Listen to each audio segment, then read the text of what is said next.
ദാ ഇവിടെ ഇപ്പോൾ ഗവർണർ ശ്രീമാൻ ആരിഫ് മുഹമ്മദ് ഖാൻ കുട്ടികളെ ഒരു നോക്ക് കാണാൻ വേണ്ടി അങ്ങോട്ടേക്ക് എത്തുകയാണ്. മന്ത്രി സജി ചെറിയാൻ അടക്കമുള്ളതുമായി ചെറിയ സംവാദം കാര്യങ്ങൾ ചോദിച്ചറിയുന്നു ഗവർണർ ശ്രീ ആരിഫ് മുഹമ്മദ് ഖാൻ. ആരിഫ് മുഹമ്മദ് ഖാൻ വരുന്നതിൻ്റെ ഭാഗമായി ചില ഒരുക്കങ്ങൾ, ചില പ്രോട്ടോകോൾ ഒരുക്കങ്ങളൊക്കെ അവിടെ ആവശ്യമായിരുന്നു. ആ പ്രോട്ടോകോൾ ഒരുക്കങ്ങളൊക്കെ പൂർത്തിയാക്കിയതിനു ശേഷമാണ് ശ്രീമാൻ ആരിഫ് മുഹമ്മദ് ഖാൻ അങ്ങോട്ടേക്ക് എത്തിയിരുന്നത്.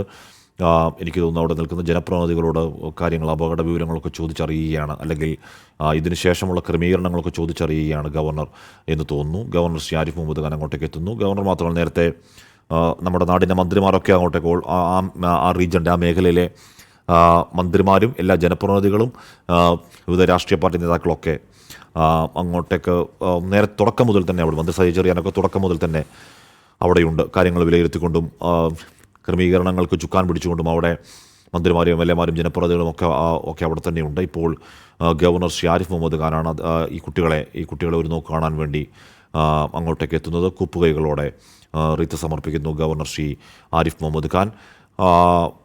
അത്രത്തോളം ഷോക്കുണ്ടാക്കിയതാണ്, അത്രത്തോളം ആകസ്മിക മരണമെന്ന് പറഞ്ഞാൽ 19-20 വയസ്സുള്ള കുട്ടികളാണ്, ചെറിയ കുട്ടികളാണ്. ജീവിതത്തിൻ്റെ നല്ല പ്രായം എന്നൊക്കെ പറയേണ്ട പ്രായത്തിൽ നിൽക്കുന്ന കുട്ടികളാണ്.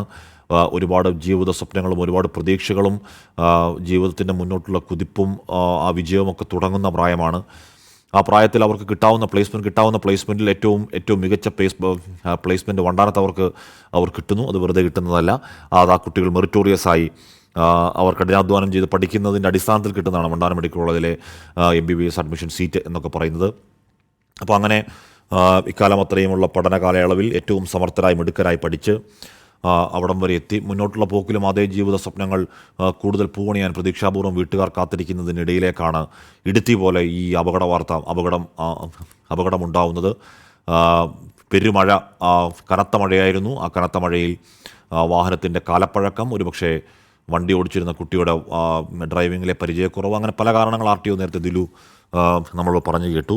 അതുമാത്രമല്ല, ഈ വാഹനം 14 വർഷം പഴക്കമുള്ള വാഹനം, പെരുമഴയത്തുനിന്ന് എന്നതല്ല, വളരെ സാധാരണമായി നോർമൽ ക്ലൈമറ്റിൽ പോലും റോഡിലിറങ്ങാൻ കൊള്ളാത്ത വാഹനം എങ്ങനെയാണ് ആ കുട്ടികളുടെ കയ്യിലേക്ക് എത്തിയത്? റെൻ്റ് എ കാർ എന്നുള്ള നിലയ്ക്ക് എങ്ങനെയാണ് ഇത്രയും മോശം വാഹനം, ഈ പറയുന്ന യാതൊരുവിധ അപകടമുണ്ടായാൽ കുട്ടികളെ രക്ഷിച്ചെടുക്കേണ്ട സുരക്ഷാ സംവിധാനങ്ങൾ ഇപ്പോഴുള്ള വാഹനത്തിൽ ഉണ്ട്. അതൊന്നുമില്ലാത്ത, ബ്രേക്ക് പിടിക്കുമ്പോഴേക്കും നേരത്തെ ആ ബസ്സിൻ്റെ കണ്ടക്ടർ പറഞ്ഞതുപോലെ അത് ചരിഞ്ഞു വന്ന് ഇടിക്കുകയായിരുന്നില്ല, അത് ഏതാണ്ട് പറന്നു വരുന്നത് പോലെ, കാറ് പറന്നു വരും പോലെയാണ് വന്ന് ഈ KSRTC ബസ് എന്നെ പൊളിച്ചുകൊണ്ട് അകത്തേക്ക് കയറി അങ്ങ് ചുരുണ്ടുപോയത് എന്ന് ആ ഡ്രൈവർ പറയുന്നു. കണ്ടക്ടറും സമാനമായ രീതിയിൽ തന്നെയാണ് പറഞ്ഞത്. അപ്പോൾ അങ്ങനെ അത്തരത്തിൽ അസാധാരണമായി സ്കിഡ് ചെയ്യാനും പരുവത്തിന് വണ്ടിയുടെ പ്രശ്നം എന്തായാലും തുടങ്ങിയ കാര്യങ്ങളിലൊക്കെ ഉറപ്പായും ഇനിയുള്ള പരിശോധനകൾ നിർണായകമാണ്. അതിന് കാരണം ഉണ്ട്, പല സ്ഥലങ്ങളിലും അത്തരത്തിൽ റെൻ്റ് എ കാർ എന്ന് പറയുന്ന സംവിധാനങ്ങളൊക്കെ ഉണ്ട്.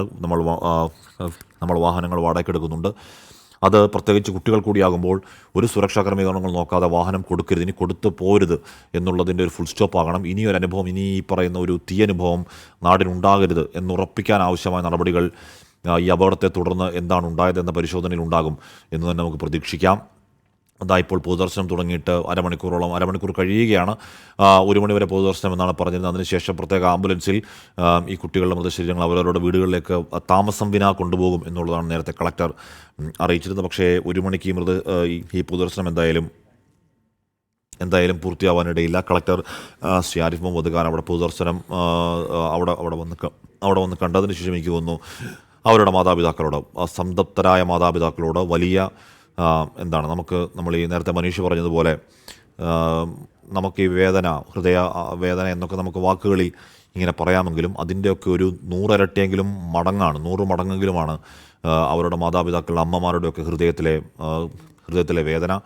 അത് ഈ വാക്കുകളിൽ വെറുതെ പറഞ്ഞാൽ അത് കമ്മ്യൂണിക്കേറ്റ് ചെയ്യില്ല എന്ന് വളരെ നന്നായി നമുക്കറിയാം. എങ്കിലും അത് പറയുകയാണ്. മനീഷ് മഹിബാൽ തുടരുന്നുണ്ട്. മനീഷ്, നേരത്തെ ഞാൻ ചോദിച്ചത് 1 മണി വരെയാണ് പൊതുദർശനമെങ്കിലും ഇപ്പോഴും അവസാനമായി ഒരു നോക്ക് കാണാൻ നാടൊന്നാകെ അങ്ങോട്ടേക്ക് എത്തിച്ചേരുന്ന പശ്ചാത്തലത്തിൽ 1 മണിക്ക് ഇവിടെ നിന്ന് മൃതശരീരങ്ങൾ എടുക്കാൻ കഴിയും എന്ന് കരുതാമോ?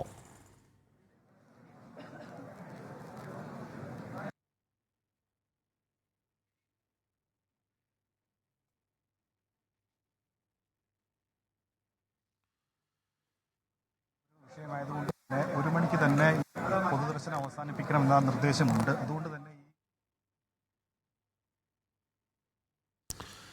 ദേശീയപാതയിലാണ് കളർകോട് ചങ്ങനാശ്ശേരി ജംഗ്ഷൻ വടക്ക് KSRTC ബസ്സിൽ കാറിടിച്ച് 5 പേരുടെ മരണം എന്നുള്ള വാർത്ത വരുന്നത്. അതിനുശേഷമാണ് ഇവർ വണ്ടാനം മെഡിക്കൽ കോളേജിലെ വിദ്യാർത്ഥികളാണ് എന്ന വിവരം വരുന്നത്. കൂടുതൽ പേർക്ക് പരിക്കുണ്ട്. 6ഓളം പേർക്കാണ് പരിക്ക്.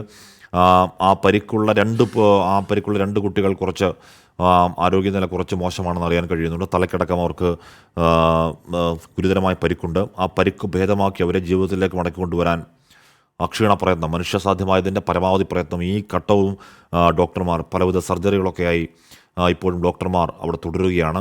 രണ്ട് കുട്ടികളെ പരിക്കേറ്റ ബാക്കി കുട്ടികളെ എത്രയും പെട്ടെന്ന് പൂർണ്ണ ആരോഗ്യവാന്മാരെ അവരുടെ മെഡിക്കൽ പഠനം തുടരാൻ കഴിയുന്ന രീതിയിൽ ആരോഗ്യത്തിലേക്ക് മടക്കിക്കൊണ്ടുവരാൻ ഡോക്ടർമാർ കഴിയട്ടെ എന്നത് മാത്രമാണ് ഈ ഘട്ടത്തിൽ നമുക്ക് പ്രാർത്ഥന. സംഭവിക്കാനുള്ളത് സംഭവിച്ചു. ഇനി അതിനെ എന്താണ് അൺഡു ചെയ്യൽ അസാധ്യമാണ്.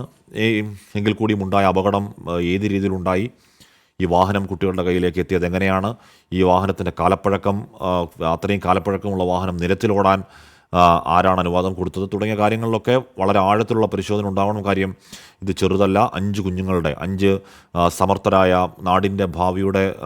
നാടിൻ്റെ വാഗ്ദാനങ്ങളായ 5 സമർത്ഥരായ വിദ്യാർത്ഥികളുടെ മരണത്തിലേക്ക് ഇടവച്ച സംഭവമാണ്. ഉറപ്പായും നിശിതമായ അന്വേഷണം അക്കാര്യത്തിൽ ഉണ്ടാവുക തന്നെ വേണം. എനിക്ക് തോന്നുന്നു ശ്രീ ആരിഫ് മുഹമ്മദ് ഖാൻ അവിടെ നിന്ന് മടങ്ങുകയാണെന്ന് തോന്നുന്നു. കുട്ടികളെ കണ്ടു, അന്തിമോപചാരം അർപ്പിച്ചു. അതിനുശേഷം അവരുടെ മാതാപിതാക്കളെ കണ്ടതിന് ശേഷം ഗവർണർ ശ്രീ ആരിഫ് മുഹമ്മദ് ഖാൻ മടങ്ങുകയാണ്. ഇപ്പോഴും 5 കുട്ടികളെ കാണാൻ വരിയായി അണമുറിയാതെ അങ്ങോട്ടേക്ക് ആ കോളേജിലെ വിദ്യാർത്ഥികൾ മാത്രമാണെന്ന് തോന്നുന്നില്ല. ആ കോളേജിലെ വിദ്യാർത്ഥികളും നാട്ടുകാരുമൊക്കെ അങ്ങോട്ടേക്ക് എത്തുകയാണ്. നമ്മൾ ആദ്യം ആയുഷ് ഷാജിയുടെ മുഖത്തെ പരിക്കുകൾ നമ്മൾ കണ്ടു. എത്രത്തോളം ആഘാതമാണ് ഇടിയുടെ ആഘാതമെന്ന് ആ മുഖത്തെ ആ പരിക്കുകൾ വ്യക്തമാക്കി തരുന്നുമുണ്ട്. മനീഷ് മഹിബാൽ തുടരുന്നുണ്ട്. മനീഷ്, ആരിഫ് മുഹമ്മദ് ഖാൻ അങ്ങോട്ടേക്ക് എത്തി. അവിടെ മന്ത്രിമാർ MLA മാരൊക്കെ അവിടെയുണ്ട്. 12:46 ആവുന്നു. 1 മണിക്ക് പൊതുദർശനം പൂർത്തിയാക്കി അവിടെ ഒന്ന് കൊണ്ടുപോവുക എന്നത് തന്നെയാണോ അവസാന പ്ലാൻ? ഹാഷ്മി, ഗവർണർ ആരിഫ് മുഹമ്മദ് ഖാൻ ഇവിടെ എത്തി 5 പേർക്കും അന്തിമോപചാരം അർപ്പിച്ച ശേഷം അദ്ദേഹം മടങ്ങി അവരുടെ ബന്ധുമിത്രാദികളോടും കൂടെയുള്ള സഹപാഠികളോടും അദ്ദേഹം സംസാരിച്ചു. അവരുടെ വേദനയുടെ ഭാഗമായ ശേഷം അദ്ദേഹം പിന്നീട് ഇവിടെ നിന്നും മടങ്ങിയിട്ടുണ്ട്.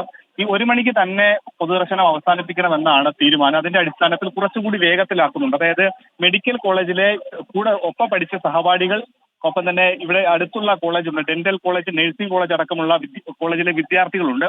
അതുകൊണ്ട് വിദ്യാർത്ഥികൾക്ക് ആദ്യം പ്രഥമ പരിഗണന എന്ന രീതിയിൽ അവരെ ആദ്യം കുറച്ചുകൂടി വേഗത്തിലാക്കിയിട്ടുണ്ട്. നീണ്ട നിലയാണ്, ഒരുപാട് ആളുകൾ കാണാൻ വേണ്ടി എത്തിയിട്ടുണ്ടെങ്കിൽ കൂടി വിദ്യാർത്ഥികൾക്ക് ആദ്യ പരിഗണന നൽകി അവരെ നിലവിൽ കയറ്റിവിട്ട് അവരുടെ ഏറ്റവും പ്രിയപ്പെട്ട മരണപ്പെട്ട ആ 5 പേരുടെ അവസാനമായി ഒരു നോക്കു കാണാൻ വേണ്ടിയിട്ട് അവരുടെ മൃതദേഹത്തിന് അരികിലൂടെ കടത്തിവിടുകയാണ്.